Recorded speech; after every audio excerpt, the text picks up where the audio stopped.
My goal will be to share my 2025 vision and to get all of my family to share theirs too.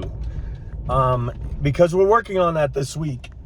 We are looking at planning for the year, and we have part of our business is business coaching, health coaching, life coaching, really just getting people to lock in on becoming the best versions of themselves.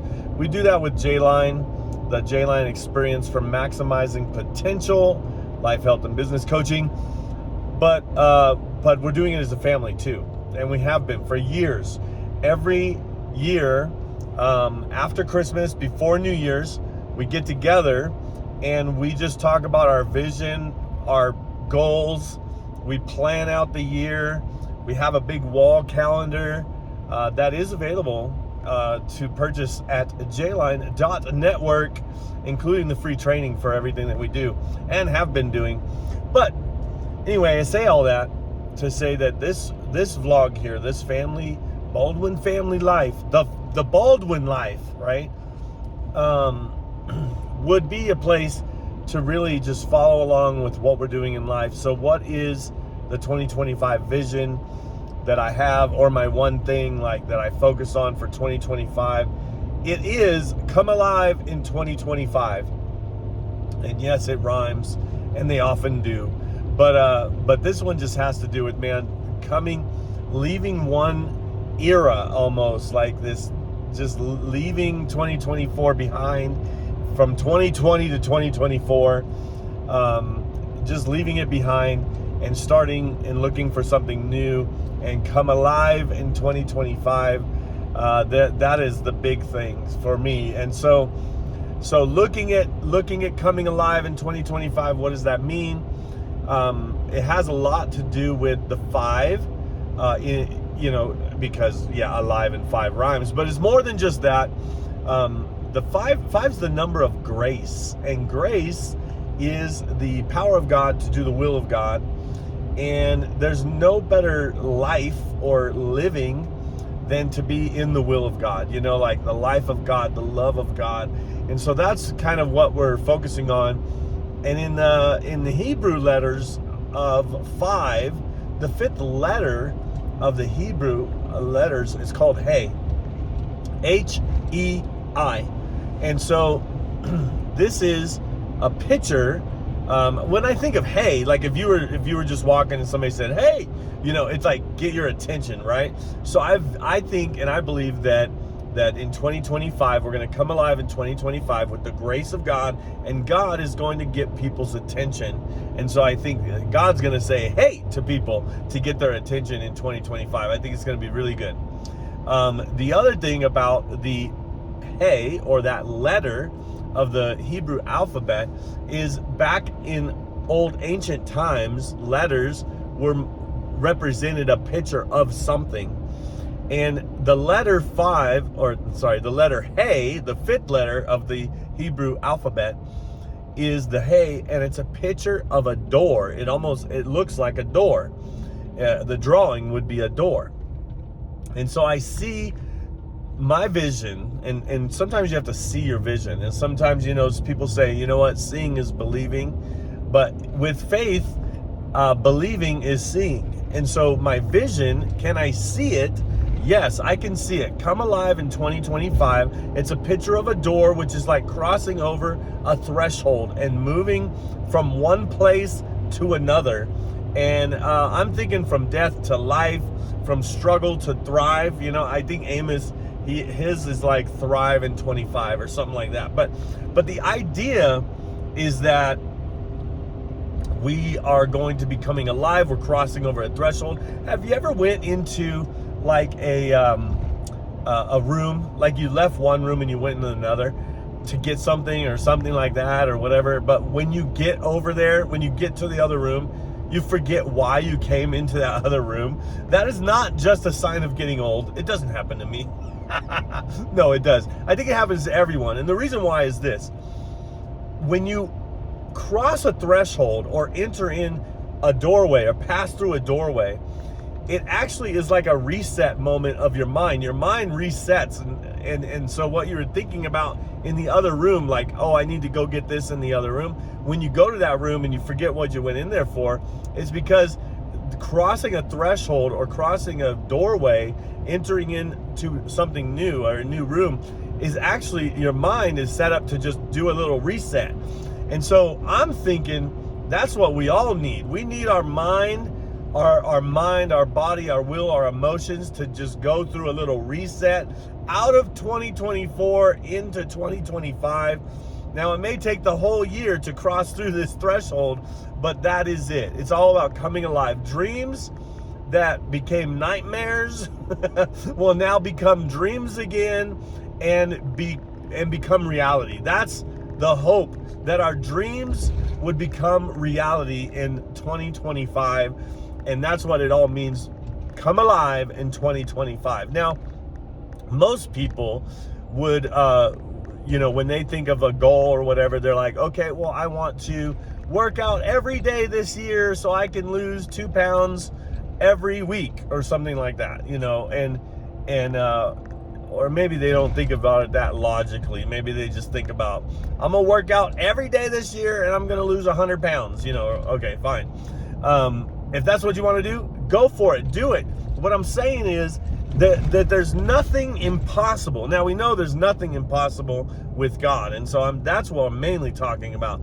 The grace of God is the power of God to do the will of God, and so 5 is the number of grace. So if there's anything we can hang on to, it's that this is going to be a graceful. And when you think grace or graceful, you think easy, but it's not all the time easy, right? It's not all the time easy to do the will of God. But what makes it easy and so fulfilling is that the grace of God is the power of God. So we don't do it on our own power. We rely on Him as the source. We talk about multiple streams of income that we do, and we have all these different streams of income.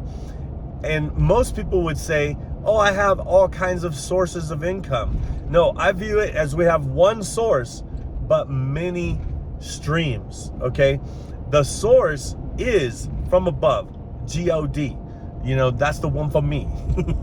G-O-D, God, Jesus, He is the source. And somebody said one time, they said, I'm just believing God to bless me with my income. And I said, what income? Oh, my job. I'm like, okay, so you have a job and you're hoping that God will bless you. How can God bless you in your job? And they're like, oh, well, I can get a promotion. I could get a raise.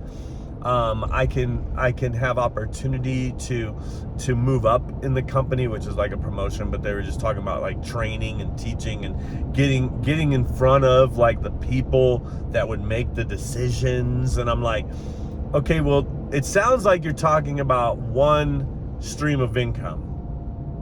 It seems to me like you're just talking about one way. In a way, we're limiting God to be able to bless us if we only have one stream of income, and if that stream of income is capped in a sense of by hour, we get paid by hour, or it's capped that we have to get a raise or we have to get a promotion, that's the typical way that people can stay in a company for or whatever for 20 years, and just because they've been there for a long time, they get a raise every year. That usually, let's be honest, doesn't keep up with inflation. So you're actually making less money every year. But anyway, let me not get sidetracked on that. Let me stay focused on the fact that the one source can bless you in many, many different ways. Because they did say, or God could just speak to somebody to just give me money, and it's like, okay, so how would they do that? And he's like, they said, well, God would speak to them. They would call me up and maybe ask me out to lunch and then give me some money. I'm like, okay, so that's totally on them, but you don't have a way for people to give you money? They're like, no. I'm like, do you have like a Venmo, or do you have like some type of way that, oh yeah, I have a Venmo. Okay, so that's how people could give you money. If God speaks to them, they could Venmo you. Now, how do people know that to Venmo you if God speaks to them? And I don't know, I guess they just will. And so we talked about this, about like, well, okay, well, you need to let people know that, hey, if God speaks to you to give me money, here's my Venmo. Now that seems kind of like, whoa, that's kind of that's a huge imposition, just saying like, hey, if God speaks to you, give me money, here's my Venmo. But that's what it takes sometimes. It takes some bold risk. It takes some bold actions to be able to put yourself in that position. But more importantly than just hoping that somebody, hoping that somebody speaks, God speaks to somebody and that person calls you and says, hey, God told me to give you money. What about these different ways to make income where God could bless your business, or God could bless an item or a product that you're selling or that you create? How about there's all kinds of ways that God can bless you if you do what you can. I always say, if you do what you can, God can do what you can't. And a lot of times people don't even do anything that they can. What's up? What? What's up? Yeah, I'm doing my vlogs. We're talking about, oh, what do you want to do? I was just going to show you the battery. It's like the battery compartment on the engine. Oh, okay. I'll be right there. We're gonna talk about his battery. His car doesn't start when it's really, really cold, and of course it's getting colder and colder. But what I'm saying is, okay, and I'm gonna go over there in just a second, because we have people here, family, that we're going over all of this. So this video is me pumping myself up to get ready to make the plans for 2025.